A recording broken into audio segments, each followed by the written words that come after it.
ইমাম মাহদী আলাইহিস সালাতু ওয়াস সালাম খুব শীঘ্রই এই পৃথিবীর বুকে তিনি আগমন করবেন।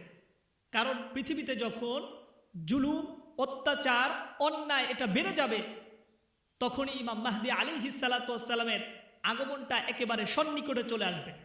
যখন হত্যা বেড়ে যাবে, এত বেশি হত্যা হবে যে হাদিসের মধ্যে আসছে যে হত্যাকারী সে জানবে না কেন তাকে হত্যা করেছে, এবং যাকে হত্যা করেছে সেও জানবে না কেন তাকে হত্যা করা হয়েছে। অর্থাৎ হত্যা এত ব্যাপক আকার ধারণ করবে যে মানুষের রক্তকে তারা পানি মনে করবে। তখন ইমাম মাহদী আলাইহিস সালাতু ওয়াস সালামের আগমন একেবারে সন্নিকটে। বর্তমান সময় দেখবেন নিউজে শুধু হত্যা আর হত্যা, একের পর এক হত্যা। নবীজি সাল্লাল্লাহু আলাইহি ওয়াসাল্লামের সেই ভবিষ্যৎবাণী এটা কখনো মিথ্যা হতে পারে না।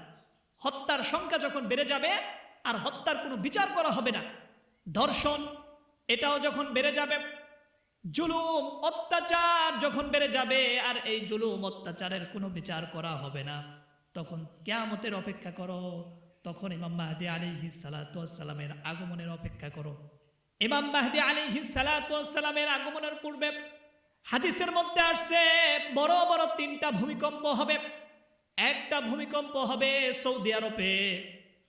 সৌদি আরবে এত বিশাল বড় একটা ভূমিকম্প হবে যে ভূমিকম্পের কারণে সৌদি আরবে অনেক বড় বড় অট্টালিকা ভেঙে যাবে, তারা অনেক ক্ষতিগ্রস্ত হয়ে যাবে।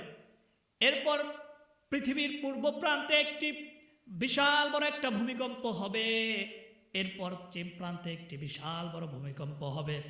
এই ভূমিকম্প হওয়ার পরেই ইমাম মাহদী আলাইহিস সালাতু ওয়াস সালাম আগমন করবে। এই বড় বড় 3টা ভূমিকম্প হওয়ার পূর্বে ছোট ছোট অনেক ভূমিকম্প হবে, ঘন ঘন ভূমিকম্প হতে থাকবে। যখন ঘন ঘন ছোট ছোট ঘন ঘন ভূমিকম্প হতে থাকবে, তখন তোমরা সেই বড় ভূমিকম্পের অপেক্ষা করো। আর বড় ভূমিকম্প হলেই ইমাম মাহদী আলাইহিস সালাতু ওয়াস সালাম আগমন করবেন। শুধু তাই নয়, হাদিসের মধ্যে নবীজি সাল্লাল্লাহু আলাইহি ওয়াসাল্লাম তিনি এটাও বলেছেন, যেই বছর রমজান মাসের প্রথম দিকে সূর্যগ্রহণ হবে এবং শেষের দিকে চন্দ্রগ্রহণ হবে, তখনও তোমরা সেই বছরে ইমাম মাহদী আলাইহিস সালাতু ওয়াস সালামের আগমন ঘটবে। রমজানের প্রথম দিকে সূর্যগ্রহণ আর শেষের দিকে চন্দ্রগ্রহণ এটা যদি সংগঠিত হয়, মনে রাখবেন সেই বছরে ইমাম মাহদী আলাইহিস সালাতু ওয়াস সালামের আত্মপ্রকাশ ঘটবে। ইমাম মাহদী আলাইহিস সালাতু ওয়াস সালামের মূল নাম হবে মুহাম্মদ, তার পিতার নাম হবে আব্দুল্লাহ আর মায়ের নাম হবে আমিনা। তিনি হযরত ফাতেমা রাদিয়াল্লাহু তাআলা আনহার বংশধর হবেন। তিনি যখন প্রকাশ পাবেন মক্কা শরীফে বাইতুল্লাহ শরীফ তওয়াফ করতে থাকবেন। এই তওয়াফ করতে করতে যখন রুকনে ইয়ামানি এমন মাকামে ইব্রাহিমের মাঝখানে তিনি তওয়াফরত অবস্থায় থাকবেন, এমন সময় 313 জন তার কাছে এসে জোরপূর্বক তার হাতে বায়াত গ্রহণ করবে। তিনি বায়াত করতে চাইবেন না, কিন্তু তারপরেও জোরপূর্বক তার হাতে সবাই বায়াত গ্রহণ করবে।